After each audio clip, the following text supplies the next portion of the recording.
السلام علیکم ورحمۃ اللہ وبرکاتہ۔ دو تین اہم باتیں بہت اختصار کے ساتھ عرض کرنے کے لیے آپ کو پھر زحمت دے رہا ہوں۔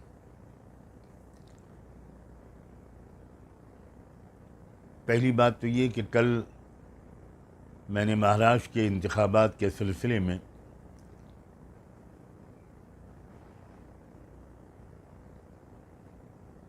بمبئی میں ایک پریس کانفرنس کی تھی، جس میں بہت بڑی تعداد میں الیکٹرانک اور پرنٹ میڈیا کے لوگ آئے تھے۔ میں ان سب کا شکر گزار ہوں۔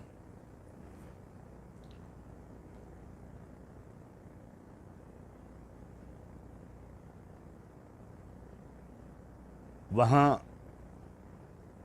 سے جو خبریں چلیں تو بہت سی میڈیا ہاؤسز نے معمول کے مطابق مجھے میرے نام کے ساتھ آل انڈیا مسلم پرسنل لا بورڈ کے ترجمان کا ٹیگ بھی لگا دیا۔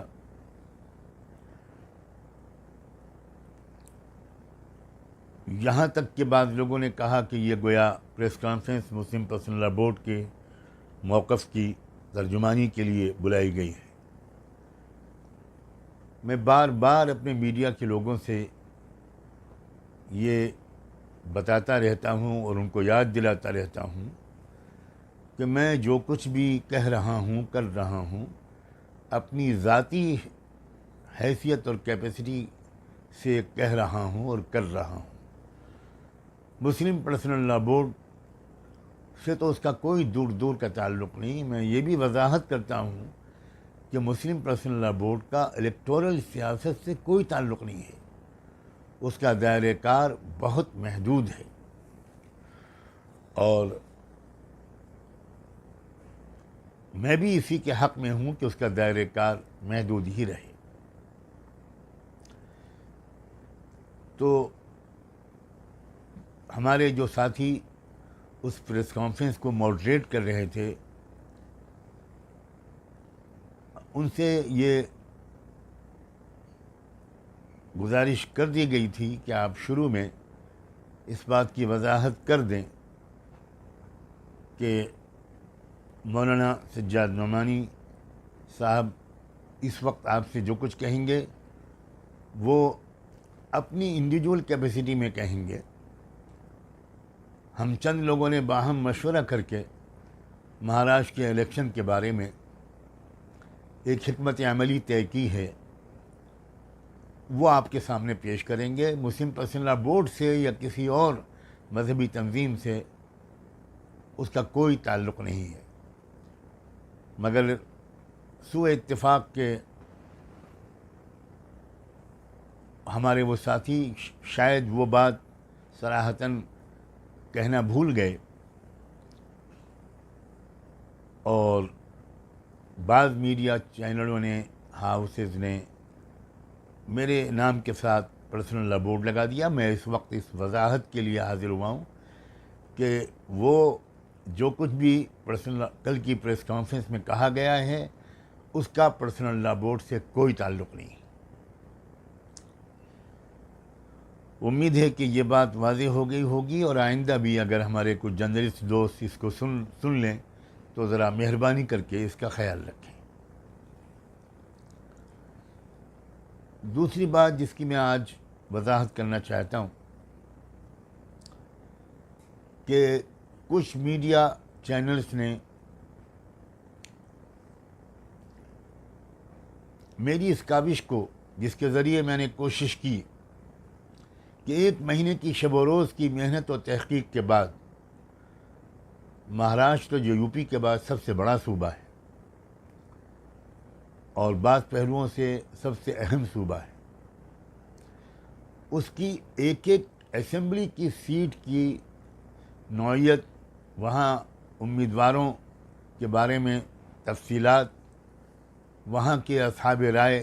کا رجحان جاننے کی کوشش کی میری ٹیم کے ساتھی مختلف علاقوں میں وہ خود گئے،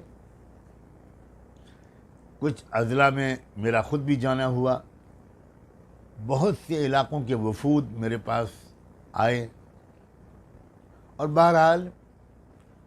ہم نے اپنے محدود وسائل کے مطابق جاننے کی کوشش کی، اور ہمارے سامنے اصل نشانہ یہ تھا اور یہ ہے کہ وہ کون سا امیدوار ہے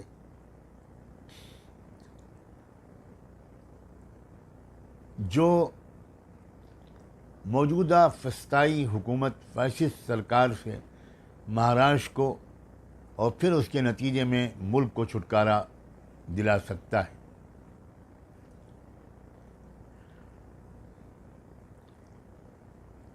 اب اس معیار کو سامنے رکھ کر ممکن حد تک اپنی بساط اور استطاعت کے مطابق تحقیق کے مختلف مرحلوں سے گزار کر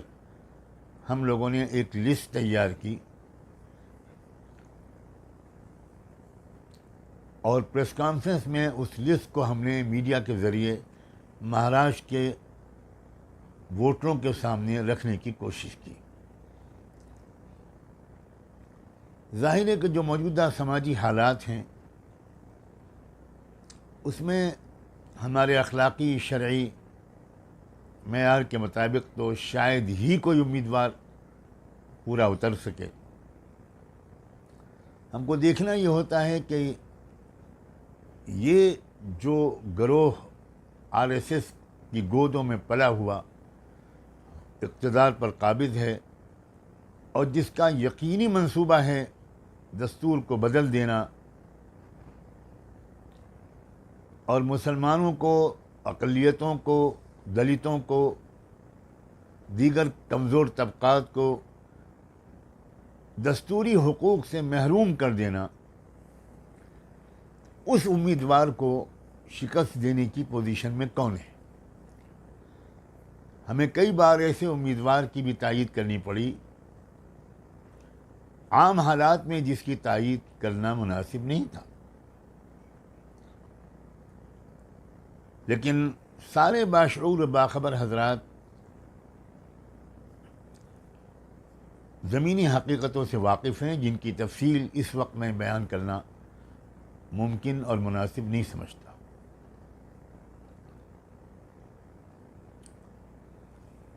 اب اس کو کچھ میڈیا ہاؤسز نے کچھ اس طرح کا رخ دے کر عوام کے سامنے رکھا کہ ایک ووٹ جہاد کا نعرہ دیا گیا ہے، اور اب تمام مسلمانوں کو اکٹھا کر کے ایک جگہ ووٹ ڈالنے کی اپیل کی گئی ہے، اس کے نتیجے میں تمام ہندو اکٹھا ہو جائیں گے، یعنی مسئلے کو ہندو مسلم کا رنگ دے دیا گیا۔ حیرت کی بات ہے کہ جن امیدواروں کے حق میں ہم نے اپیل کی ہے ان میں غالب اکثریت ہندوؤں کی ہے، صرف 23 مسلمان ہیں جن کے حق میں ہم نے اپیل کی ہے، گزارش کی ہے۔ اس کے باوجود اس کو یہ رخ دیا جا رہا ہے، جھوٹ اور فریب اور عوام کے مستقبل سے کھیلنے کی یہ ایک مکروہ ترین مثال ہے۔ ہمارے سامنے صرف ایک ہی بات رہی ہے کہ وہ کون سے امیدوار ہیں جو ان تنظیموں سے وابستہ ہیں، ان پارٹیوں سے وابستہ ہیں جن کا عزم مصمم ہے دستور کو بدل دینا۔ اور میں یہ بات جانتا ہوں کہ مہاراشٹر میں اگر وہ جیت گئے تو وہ دستور نہیں بدل پائیں گے، لیکن میں اس بات کی طرف بھی توجہ دلانا چاہتا ہوں کہ مہاراشٹر کے الیکشن نے ایسی اہمیت حاصل کر لی ہے کہ اگر یہاں وہ جیت گئے ہریانہ کی جیت کے بعد، تو اس کے بعد ان کے حوصلے بہت بلند ہو جائیں گے، اور پھر دلی سرکار وہ نئے حوصلوں کے ساتھ دستور کی تبدیلی جیسے اپنے ناپاک ارادوں کی تکمیل کی طرف آگے بڑھے گی۔ اور اگر مہاراشٹر میں ان کو شکست ہو گئی تو اطلاعات کے مطابق دلی سرکار بھی بہت دن تک نہیں ٹھہر پائے گی. تو ہمارا نشانہ صرف مہاراشٹر سرکار نہیں ہے بلکہ مرکزی حکومت ہے اور ملک کا مستقبل ہے. ملک کا اتحاد اور سالمیت ہے، ملک کا اتحاد اور سالمیت ہے، دیش کی ایکتا اور اکھنڈتا ہے، جس کے پیش نظر ہم نے بہت محنت کر کے کینڈیڈیٹس کا انتخاب کیا. تو میں اپنا پروٹیسٹ رجسٹر کرنا چاہتا ہوں ان میڈیا ہاؤسز کے خلاف جنہوں نے بالکل ٹویسٹ کیا ہے میری بات کو، اور میری اور ہماری ٹیم کی اس محنت کی جو اسپرٹ ہے اس کے جسٹ اپوزٹ اس کو رنگ دینے کی کوشش کی ہے.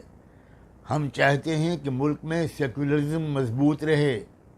ہم چاہتے ہیں کہ ملک میں ڈیموکریسی اور مضبوط ہو، ہم چاہتے ہیں کہ ملک میں جو ہمارا سنویدھان ہے اس پر لیٹر اور اسپرٹ کے لحاظ سے عمل ہو، اس میں مزید ضروری اصلاحات ہوں، اس میں جو نئی تبدیلیاں وقف ترمیمی بل جیسی کرنے کی کوششیں کی جا رہی ہیں وہ کوششیں کامیاب نہ ہونے پائیں. ان چیزوں کو سامنے رکھ کر اور بہت سے امیدواروں سے تو ہمیں ملاقات کا موقع ملا، وہ آتے رہے میرے پاس، ہم نے ان سے کمٹمنٹ لیا، کچھ لوگوں سے تحریری کمٹمنٹ لیا، تب جا کر ہم نے ایک لسٹ بنائی. اس لیے اس کو یہ رخ دینا کہ یہ وہ جہاد ہے اور مسلمانوں کو اکٹھا کر کے ہندوؤں کے خلاف متحد کیا جا رہا ہے، یہ سراسر جھوٹ اور فریب ہے. اور میں نے کل ایک یوٹیوب چینل کے انٹرویو میں یہ بات بھی کہی کہ یہ کیسا ووٹ جہاد ہے جس کے سپہ سالار ہیں شرد پوار، جس کے عظیم سپاہیوں میں ہیں ادھو ٹھاکرے، راہل گاندھی، نانا جی پٹولے. میں امید کرتا ہوں کہ اس وضاحت کے بعد یہ غلط فہمی دور ہو جائے گی، اور میں میڈیا کے لوگوں سے بھی گزارش کرتا ہوں کہ وہ دیانتداری کے ساتھ بات کو پیش کیا کریں. اور میں یہاں پر NDTV انڈیا کا خاص طور پر ذکر کرنا چاہتا ہوں کہ انہوں نے ایک پینل بٹھا کر بہت لمبی بحث کی میری پریس کانفرنس پر. اس میں سے ایک سینئر جرنلسٹ جو NDTV انڈیا ہی کی ٹیم کے ہیں، ان کو میں ان کا شکریہ ادا کرتا ہوں کہ انہوں نے اس طرف توجہ دلائی. انہوں نے کہا کہ میرے خیال میں یہ نعمانی صاحب نے اپنی انڈیویجول کیپیسٹی میں پریس کانفرنس کی تھی، مسلم پرسنل لا بورڈ کا اس سے کوئی تعلق نہیں ہے. انہوں نے کہا کہ وہاں جو بینر لگا تھا اس میں بھی مسلم پرسنل لا بورڈ کا کوئی ذکر نہیں تھا، صرف مولانا سجاد نعمانی کا نام تھا. ایک تیسری بات میں یہ بھی بتانا چاہتا ہوں آج کہ کل کی پریس کانفرنس بڑی خوشگوار ماحول میں چل رہی تھی، آخر تک بہت اچھے ماحول میں چلی، لیکن آخر میں ذرا سی ایک کڑواہٹ ہو گئی. ناخوشگوار ماحول چند منٹوں کے لیے بنا، اور وہ اس لیے بنا کہ ہمارے جرنلسٹ دوستوں نے عام معمول کے مطابق ہم سے سوالات کرنا چاہا. ان کا اصرار تھا کہ ہمارے کویشچنس کا جواب دیجیے. ہماری ایک مجبوری تھی کہ ہمارے پاس بالکل وقت نہیں تھا، ہم کو فوراً وہاں سے نکلنا تھا اگلی میٹنگ میں پہنچنے کے لیے. اسی لیے ہم لوگوں نے پریس کانفرنس کا جو وقت خود طے کیا تھا وہ 12 بجے سے لے کر 2 بجے تک، جس میں تمام مہمانوں کا دوپہر کا کھانا بھی شامل تھا. لیکن میڈیا ہی کے کچھ لوگوں کی طرف سے یہ گزارش یا رائے آئی، یہ تجویز آئی کہ اس کو آپ 12 سے 2 مت رکھیے، بہت سے صحافی نہیں پہنچ پائیں گے، اس کو 2 سے 4 رکھیے. اب ہم چونکہ اگلی میٹنگ ہماری طے ہو چکی تھی 3 بجے سے، تو تو ہم کو پریس کانفرنس سے فارغ ہو کر فوراً وہاں سے نکلنا ضروری تھا، اس لیے ہم سوال نہیں لے پائے، سوالوں کا جواب نہیں دے پائے۔ میں بے شمار پریس کانفرنس کو ایڈریس کر چکا ہوں، اپنی جوانی سے میں پریس کانفرنسز کا ایک تجربہ رکھتا ہوں، اور مجھے معلوم ہے کہ پریس کانفرنسز میں سوالات اکثر اس کا لازمی حصہ ہوتے ہیں۔ اس لیے میں اپنے میڈیا کے تمام دوستوں سے بہت معذرت چاہتا ہوں، آئی ایم ویری سوری کہ ہم ان کے سوالات نہیں لے سکے، لیکن ہمارا جو ایکسکیوز ہے وہ بھی میں نے اس وقت بیان کر دیا۔ ہم اس وقت اتنی جلدی میں تھے کہ ان کے سامنے ہم اپنی یہ مجبوری بھی نہیں رکھ سکے، اور ان میں سے کچھ لوگ ناراض بھی ہوئے۔ میں ان سے واقعی معافی مانگتا ہوں، اور میں امید کرتا ہوں کہ آئندہ کسی ملاقات میں ہم اپنی اس کوتاہی کی، غلطی کی، جو مجبوری میں ہم سے سرزد ہوئی، ہم تلافی کریں گے۔ بہت بہت شکریہ۔ مجھے 3 باتیں ہی اس وقت کہنی تھیں، اور شاید میں نے وہ تینوں باتیں آپ کی خدمت میں پیش کر دی ہیں۔ ایک بار پھر آپ سب کا بہت بہت شکریہ۔